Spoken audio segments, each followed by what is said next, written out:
ક્યારેક ભારતને પણ લાગી શકે છે મોટો આંચકો. કન્કશન સબસ્ટિટ્યૂટ વિશે રવિચંદ્ર અશ્વિને કહી મોટી વાત. જી હા દોસ્તો, ભારત અને ઇંગ્લેન્ડ વચ્ચે મુંબઈમાં રવિવારે વાનખેડે સ્ટેડિયમમાં 5મી T20 મેચ રમાશે અને આ પહેલા ભારતે પુણેમાં જીત મેળવીને શ્રેણીમાં હજી લીડ મેળવી લીધી છે. અને આ મેચમાં ભારતની જીત કરતાં હર્ષિત રાણા નામની વધુ ચર્ચા થઈ હતી. અને વાસ્તવમાં ભારતે હર્ષિત રાણાને કન્કશન સબસ્ટિટ્યૂટ તરીકે મેદાનમાં ઉતાર્યો હતો અને તેને શિવમ દુબેની જગ્યાએ બોલિંગ કરવા માટે મેદાનમાં ઉતારવામાં આવ્યો હતો. અને આ મેચને લઈને ઇંગ્લેન્ડના કેપ્ટન જોસ બટલરે પણ મેચ બાદ આ અંગે નિરાશા વ્યક્ત કરી હતી. અને આને લઈને રવિચંદ્ર અશ્વિનનું કહેવું છે કે આમાં ભારત કે ઇંગ્લેન્ડ ટીમની કોઈ ભૂમિકા નથી.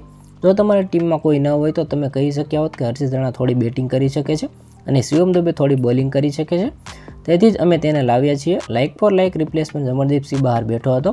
મને સમજાયું નહીં એમ્પાયર હોય કે મેચ રેફરી, તેણે મોટી ભૂલ કરી છે અને રમણદીપસિંહ દુબેનું પરફેક્ટ રિપ્લેસમેન્ટ હતું. આમ છતાં હર્ષિતની પસંદગી થઈ હતી અને આજે તે ઇંગ્લેન્ડ સામે થયું તેનાથી તેમને નુકસાન થયું, પરંતુ કોઈ દિવસ તે ભારતને આંચકો આપી શકે છે. તો આના વિશે તમારું શું કહેવું છે? કોમેન્ટમાં જરૂર જણાવજો. આવા જ વિડીયો માટે અમારી ચેનલ સાથે જોડાયેલા રહો.